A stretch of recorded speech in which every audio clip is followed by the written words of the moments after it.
बिस्मिल्लाहिर्रहमानिर्रहीम। मैं हूं आपका होस्ट मोहम्मद बासित खान और नाज़रीन, आज हम एक बार फिर बात करेंगे खित्ते की बदलती हुई सूरत हाल के हवाले से।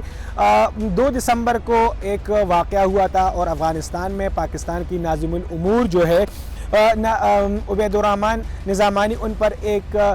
हमला किया गया। इस हमले में उनके जो सिक्योरिटी गार्ड थे वो ज़ख्मी हुए थे इसरार, जिसको बाद में पेशावर CMH में दाखिल कराया गया था, जिसमें लेकिन जो नाज़िमुल उमूर जो है उबैदुर्रहमान निज़ामानी, वो उसमें से बाल बच गए थे। दाइश ने इस हमले की ज़िम्मेदारी भी कबूल की थी और रात को एक स्टेटमेंट अमारात इस्लामी तालिबान की जानिब से उनके जो तर्जुमान है ज़बीहुल्लाह मुजाहिद, उनके मुताबिक एक स्टेटमेंट जारी किया। उसमें से उन्होंने कहा कि पाकिस्तान सफारत खाने में जो हमला किया गया था और इसके अलावा जो बड़े दीगर हमले किए गए थे, उसमें से दाइश के अहम जो 8 अफराद हैं उनको हलाक कर दिया गया है। और इसमें से ज़बीहुल्लाह मुजाहिद के मुताबिक इन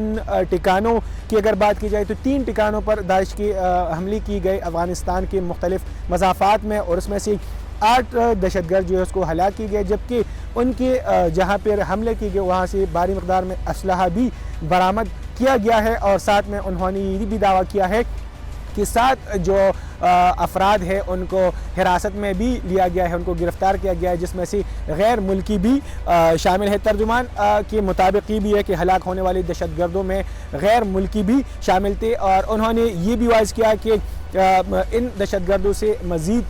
पूछगछ की जाएगी और बाद में पता चल गया कि कौन से और जो आने वाले टारगेट्स उनके थे वो कौन से, उसके हवाले से भी वो आइंदा लाहेमल में ब्रीफ करेंगे। इसके अलावा अगर हम बताएं तो काबुल में पाकिस्तानी सफारत खाने पर ये 2 दिसंबर को ये वाक़या पेश आया, जिसमें से नाज़िमुल उमूर पर यह हमला किया गया था और उसके जो गार्ड थे इस तरह उसमें से ज़ख्मी हुए थे। पाकिस्तान ने इस हमले के बाद फिर अफ़गानिस्तान से ये मुतालबा किया था कि इसी तरह की वाक़यात से निपटा जाए और उन्हें मुतालबा किया कि मुस्तक़बिल में इस तरह की वाक़यात जो है वो रूनुमा ना हो। इसके अलावा अगर बात की जाए तो दाइश ने 1 जनवरी को भी काबुल में एक हवाई अड्डे को जो है वो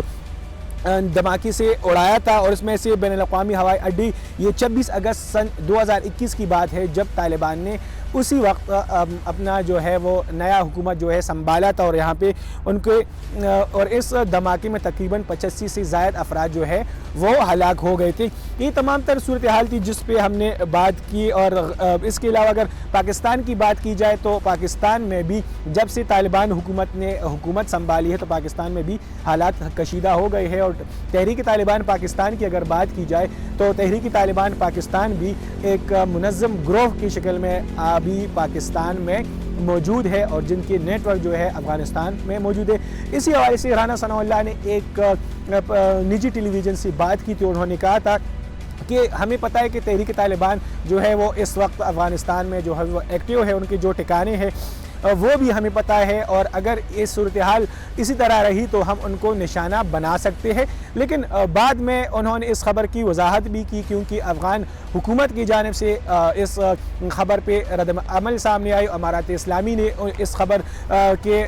बारे में उन्होंने एक निजी टेलीविज़न, जो काबुल का एक टेलीविज़न है, उस पर उन्होंने स्टेटमेंट जारी किया और उन्होंने कहा कि राना सनाउल्लाह साहब जो उन्होंने उससे मुतालबा कि इस तरह के बयानात नहीं आने चाहिए, क्योंकि इससे दोनों पड़ोसी ममालिक के ताल्लुकात भी ख़राब हो सकती है और अगर उनको अमारात इस्लामी से कुछ शिकायत हो या इस तरह के वाक़यात हो तो वो उनसे शेयर कर सकती है। लेकिन उन्होंने कहा कि अफ़गानिस्तान में वो लोगों की हिफाजत करना और अपने सरहदात और हुदूदात की हिफाजत भी कर सकते हैं, जिसके रद्द-ए-अमल में फिर राना सनाउल्लाह साहब ने इस बात की वजाहत की और उन्होंने कहा कि उन्होंने जो स्टेटमेंट दी थी वो खैबर पख्तूनख्वा की लिए थी और वो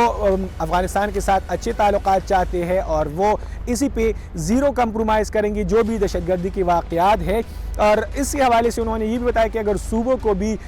मुख्तलिफ़ सूबों में अगर दहशतगर्दी के वाक़यात रूनुमा हो रहे हैं, अल्लाह ना करे जहाँ पे दहशतगर्द हो, तो वो भी वफाक से मदद ले सकते हैं। और उन्होंने इस खबर की वजाहत कर दी कि ये बयान उनके लिए अफ़गानिस्तान के लिए नहीं बल्कि खैबर पख्तूनख्वा और मुल्क की मफाद में उन्होंने ये बयान दी थी। तो ये थी सूरत हाल जो अभी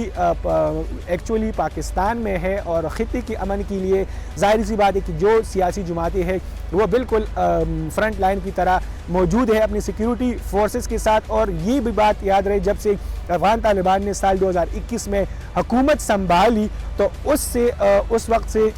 افغان جو ان کی امارات اسلامی کی جو سیکیورٹی اہلکار تھے وہ ہماری سیکیورٹی اہلکار تھے، اس میں سے جھڑپیں بھی سامنے آئی تھی، لیکن صورتحال جو ہے اب بھی وہی کی وہی ہے جب سے اسلامی امارات طالبان کی حکومت آئی افغانستان سے، تبھی سے لے کر آج تک پاکستان میں جو صورتحال ہے وہ بھی تسلی بخش نہیں، اور ٹی ٹی پی کی جو گروہ ہے وہ اور بھی سرگرم ہو گئی ہے۔ اب جاننا یہ ہوگا کہ آگے کیا ہوگا، آگے پلانز کیا ہے، سیاسی جماعتیں اس کے لیے کتنا عمل دکھاتی ہے، اپنا جو پاور ہے وہ دکھاتی ہے، اس کے ساتھ جو نیشنل ایکشن پلان بنایا گیا تھا اس پر کتنی حد تک عمل کیا جائے گا۔ تو یہ تھی ہماری آج کی ویڈیو۔ مزید ویڈیوز اور اپڈیٹس کے لیے ہمارے ساتھ رہیے۔ اللہ حافظ۔